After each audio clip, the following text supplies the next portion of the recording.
Hello, students. Good morning to all of you. Standard 9, subject Hindi. आज का video lecture start करने से पहले आई होप आप सभी को इससे पहले के लेक्चर में समझाई गई स्वर संधि अच्छे से समझ में आ गई होंगी। इससे पहले के लेक्चर में मैंने आप सभी को स्वर संधि के 5 प्रकार का समझूती प्राप्त करवाई थी। आप सभी को ये स्वर संधि और उनके नियम समझ में आ गए होंगे, लेकिन फिर भी मैंने आप सभी से कहा था कि हम लोग कुछ ऐसे शब्दों को लेकर इस स्वर संधि का रिवीजन करेंगे। तो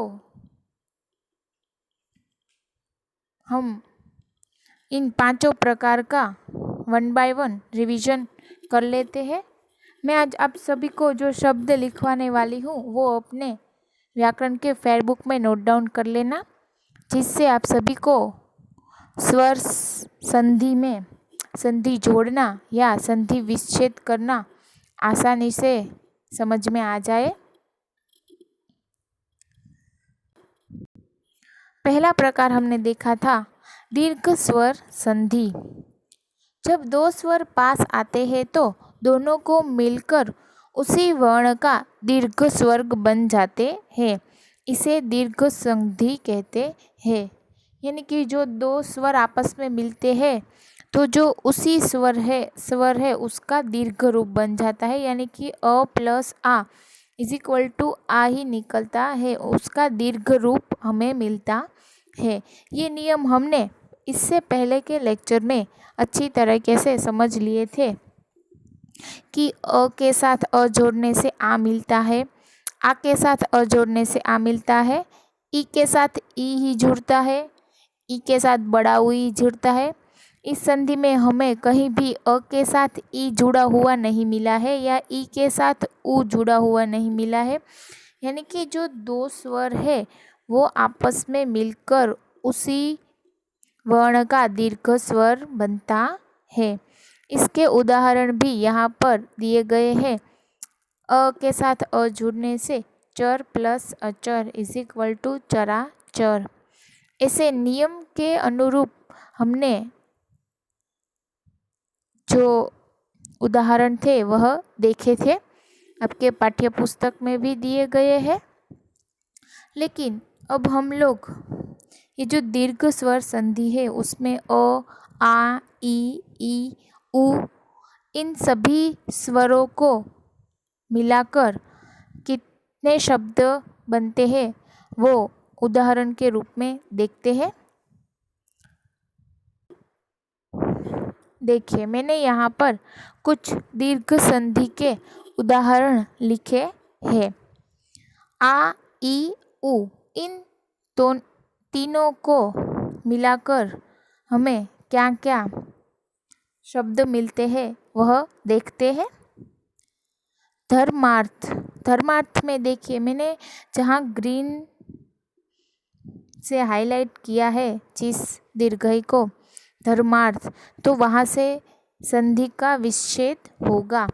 धर्म प्लस अर्थ, धर्मार्थ, इस संधि में अ प्लस अ इज इक्वल टू आ स्वर मिलता है। तो ये पहला नियम था, धर्म प्लस अर्थ, धर्मार्थ। देवार्चन, देव प्लस अर्चन, तो देखिए देव में से भी अ और अर्चन में से भी अ इज इक्वल टू आ मिलता है, देवार्चन। वीरांगना, वीर प्लस अंगना, तो वीर में से भी अ और अंगना में से अ प्लस अ इज इक्वल टू आ, वीरांगना। मातानुसार, मत प्लस अनुसार, मतानुसार। देवालय, देव प्लस आलय। नवागत, नव प्लस आगत, नवागत।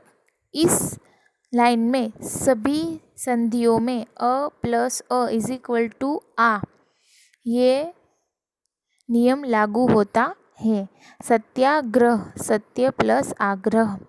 स्वार्थी इज इक्वल टू स्व प्लस अर्थी।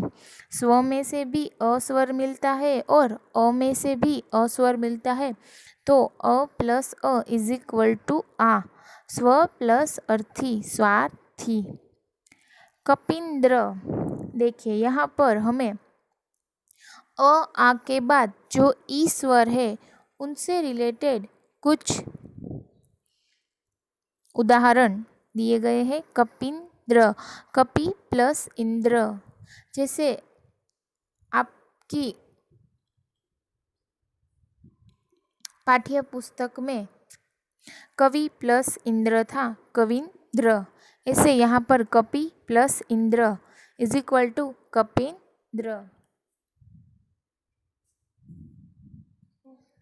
गिरीश, गिरी प्लस ईश।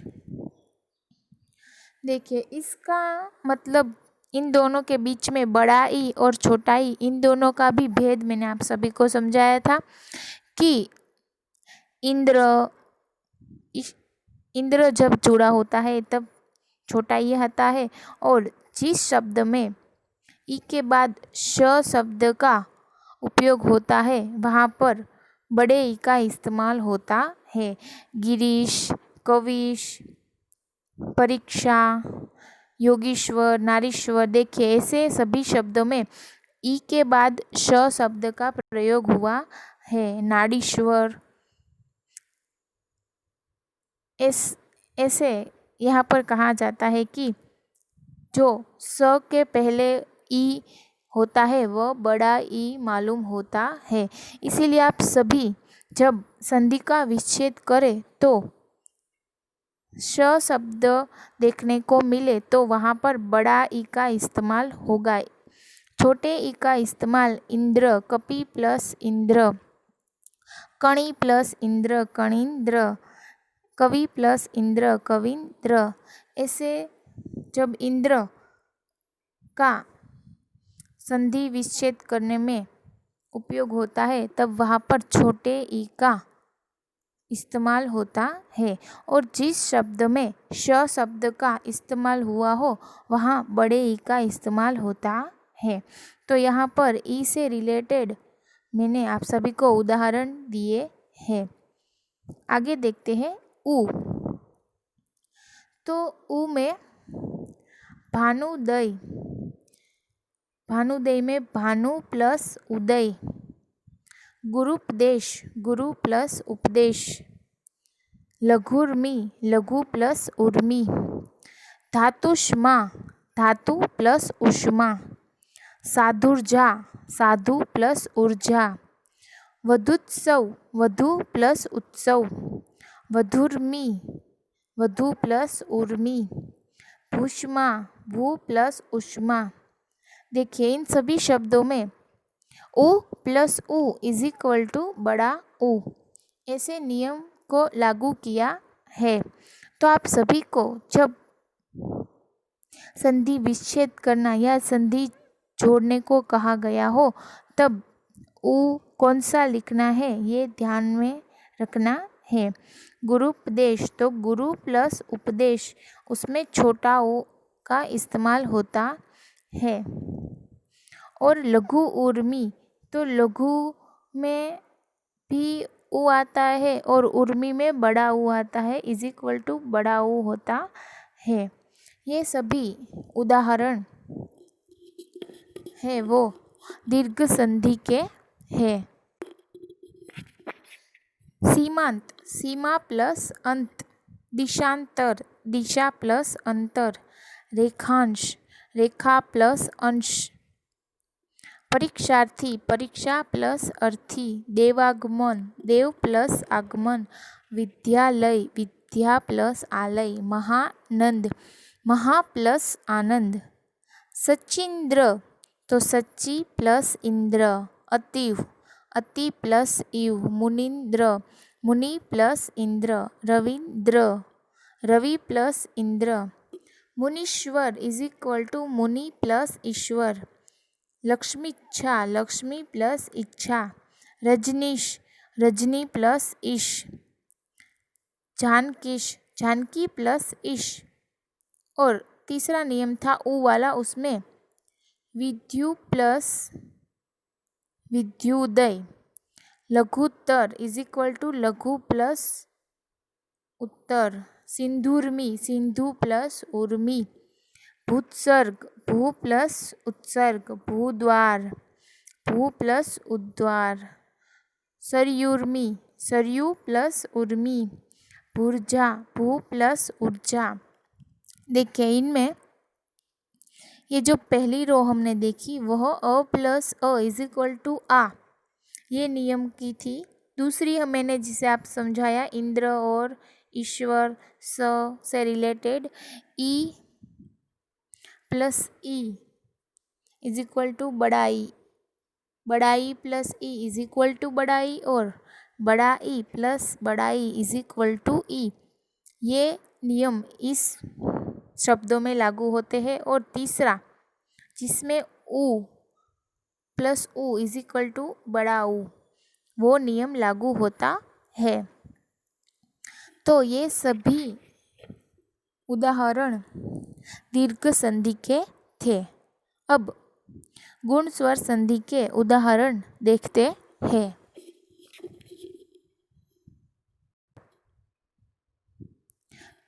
देखिए गुण स्वर संधि जिसमें हमने 3 नियमों के बारे में पढ़ा था। अ plus E is equal to ए, एरावत का ए, उसका इस्तेमाल होता है। देखिए ये जो यहाँ पर है वो ए किया गया है। तो नरेंद्र नर प्लस इंद्र, नर में से अ और ई, अ प्लस ई यानी कि अ प्लस ई को जोड़ने से हमें ए स्वर मिलता है। तो नर प्लस इंद्र नरेंद्र। सुरेंद्र सुर प्लस इंद्र। पुष्पेंद्र पुष्प प्लस इंद्र। सत्येंद्र सत्य प्लस इंद्र। नरेश नर प्लस ईश। परमेश्वर परम प्लस ईश्वर। सोमेश सोम प्लस ईश। कमलेश कमल प्लस ईश। ये सभी शब्दों में अ प्लस ई को जोड़ने से ए मिलता है। दूसरा नियम हमने देखा था कि अ या आ के साथ उ को जोड़ने लेने से ओ मिलता है, यानी कि वो नियम था अ या फिर आ, उसके साथ हम क्या जोड़ते थे, उ या फिर बड़ा ऊ, इसको जोड़ने से हमें ओ मिलता था, ओ स्वर का निर्माण होता था। तो ओ से कैसे शब्द मिलते हैं, परोपकार पर प्लस उपकार, तो पर में से अ स्वर और उपकार में से उ, तो अ प्लस उ इज इक्वल टू ओ मिलता है, परोपकार। विरोचित वीर प्लस उचित। मानवोचित मानव प्लस उचित। हितोपदेश हित प्लस उपदेश। सूर्योज्झा सूर्य प्लस ऊर्जा। नवोदा नव प्लस उदा। जलोर्मी जल प्लस उर्मी। समुद्रोमी समुद्र प्लस उर्मी। उसके बाद तीसरा नियम था कि आ और रू दोनों को जोड़ने से और जो रेफ है वो हमें मिलता है, जिसमें हमने उदाहरण देखा था महर्षि, महा प्लस ऋषि महर्षि। तो ऐसे थोड़े उदाहरण यहाँ पर है। देवर्षि देव प्लस ऋषि। सप्तर्षि सप्त प्लस ऋषि। राजश्री राजा प्लस ऋषि। ब्रह्मषि, ब्रह्म प्लस ऋषि। महर्षि में महा प्लस ऋषि।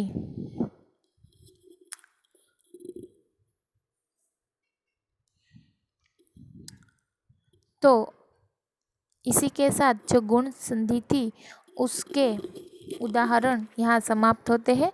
अब तीसरी संधि थी, वो थी वृद्धि स्वर संधि। उसके थोड़े उदाहरण देख लेते हैं। वृद्धि स्वर संधि, इसमें ए और ओ,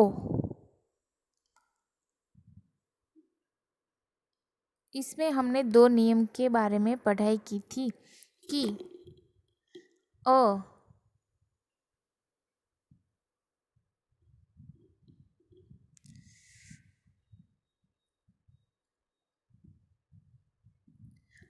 के साथ आ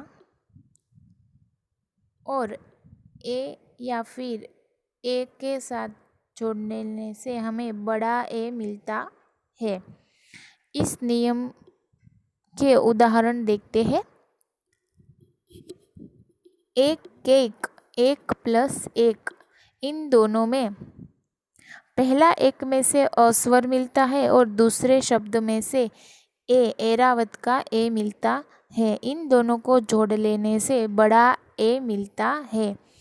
एक एक, लोकेशना, लोक प्लस ऐषणा। मतेक्य, मत प्लस ऐक्य। धनेश्वर्य, धन प्लस ऐश्वर्य। सदैव, सदा प्लस एव। तथैव, तथा प्लस एव। महेश्वर्य, महा प्लस ऐश्वर्य। रमेश्वर्य, रमा प्लस ऐश्वर्य। जैसे हमने देखा था गंगा प्लस ऐश्वर्य, गंगेश्वर्य। गंगा, इसमें डबल रेफ आता है। मतेक्य, मत प्लस ऐक्य। तो ये ए के उदाहरण थे।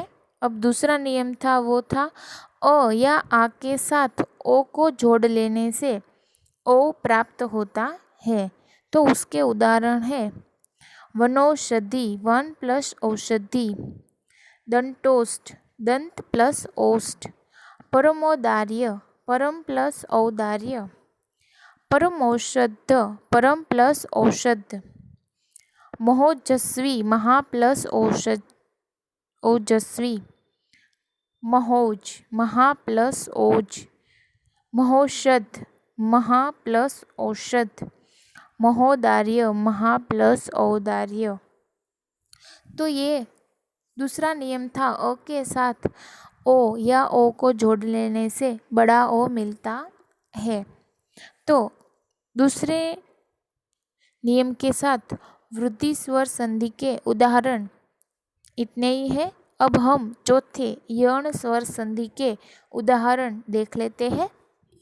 उसके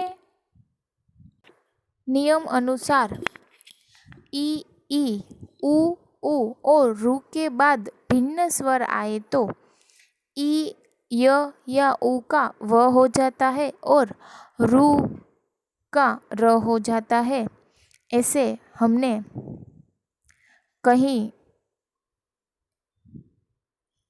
नियम को देखा था कि ई का य हो जाता है, उ का व और रू का र हो जाता है। तो उसके नियम देख लेते हैं। पहले य यानी कि ई के बाद कोई भिन्न स्वर, यानी कि हमने पहली संधि में देखा था कि ई के साथ बड़ा ई जुड़े तो बड़ा ई बनता है, ई के साथ छोटा ई जुड़े तो बड़ा ई बनता है। लेकिन यहाँ पर ई के साथ अ, आ, उ, ओ ऐसे अलग अलग स्वर जुड़े तो उसका य हो जाता है। अत्यधिक, अति प्लस अधिक, तो अति में से ई स्वर और अधिक में से अस्वर इज इक्वल टू य हो जाता है। इत्यादि, इति प्लस आदि, अत्याचार, अति प्लस आचार। उपयुक्त, उपरी प्लस उक्त। देखिए उपयुक्त, उपरी प्लस उक्त यानी कि उपरी में से ई और उक्त में से उ, तो य वर्ण मिलता है। अत्युत्तम, अति प्लस उत्तम। प्रत्युपकार, प्रति प्लस उपकार। न्यून, नी प्लस उन। व्यूह, वी प्लस उह। प्रत्येक, प्रति प्लस एक। उसके बाद व यानी कि उ और उ के साथ कोई अलग अलग भिन्न भिन्न स्वर जुड़े तो उसका व में उच्चारण हो जाता है। स्वच्छ, तो सु प्लस अच, सु में से उ प्लस अच में से अ, तो उ के साथ अ स्वर के जुड़ जाने से व शब्द का निर्माण होता है। अन्वय, अनु प्लस अय, सु प्लस आगत, स्वागत। मध्वालय, मधु प्लस आलय। उन्वितवती, अनु प्लस इति। प्रभवेषणा, प्रभु प्लस ऐषणा। अन्वेषण, अनु प्लस ऐषण। गुवर्धन, गुरु प्लस ओदन। ऐसे कई शब्द बनते हैं कि उ के साथ अलग अलग स्वर जोड़ लेने से उसका व में रूपांतरित हो जाता है। देखिए ये उदाहरण है वह रु, रु का र में रूपांतरित हो जाता है। उसके है कि पितृनुमति, पितृ प्लस अनुमति, तो पितृ में जो रु होता है उसके साथ अ को जुड़ने से वह र में रूपांतरित होता है। पितृ प्लस अनुमति, पितृनुमति। भ्राताज्ञा, मातृ प्लस आज्ञा। पित्राज्ञा, पितृ प्लस आज्ञा। मातृच्छा, मातृ प्लस इच्छा और पितृच्छा, पितृ प्लस इच्छा। ये र से रिलेटेड उदाहरण थे। उसके बाद लास्ट संधि है वह है अयादि स्वर संधि। उसमें हमने ऐसे ही नियम देखे थे तो उसके बारे में थोड़े उदाहरण देख लेते हैं। अयादि स्वर संधि, उसके नियम मैं आपको याद करवाऊँ तो ए और ओ के बाद भिन्न स्वर आए तो जो ए शब्द है उसका अय हो जाता है।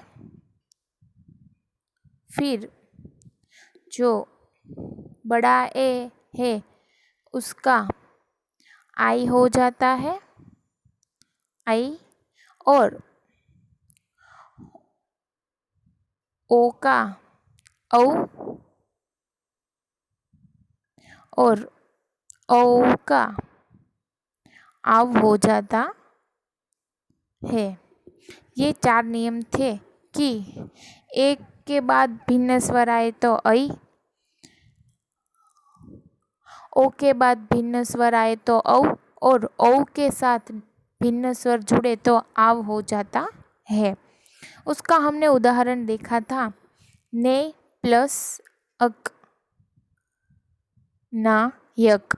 तो ने में से ए का आय हो जाता है इसीलिए न ने का नाय और अक का य, नायक। ऐसे यहाँ पर उदाहरण दिए गए हैं नयन, ने प्लस अन्न, अन। शयन, शे प्लस अन। गायक, गे प्लस अक, नायक। ने प्लस अक, गायन, ने प्लस अन्न। गायिका, गे प्लस इका। नायिका, ने प्लस इका। तो यहाँ पर आप सब देख सकते हैं कि बीच में य शब्द का इस्तेमाल होता है और व में भी ऐसा ही है। जितने शब्द दिए गए हैं उस सभी में बीच में व शब्द का इस्तेमाल होता है। पवन, भवन, श्रवण, पवित्र, गाविनी, गविश, पावन, भावन, नायिका। तो पवन का पो प्लस अन्न, भवन का भो प्लस अन्न, पवित्र का पो प्लस इत्र, गाविनी गो प्लस इनी, गविश गो प्लस इश, पावन पो प्लस अन्न, भावन भो प्लस अन्न और नायिका नो प्लस इका। तो ये जो संधि है उसमें य और व में रूपांतरित होता है। ये आप सभी को ध्यान में रखना है। शब्द को देखकर उसे पहचानना है कि इसके साथ कौन सा प्रकार जुड़ता है। तो इसी के साथ ये जो सभी शब्द है वो स्वर संधि के है। आप सभी को इनको अपनी फेयर बुक में प्रकार के अनुसार नोट डाउन करना है, तो आपको अच्छे से समझ में आ जाएगा। Thank you so much.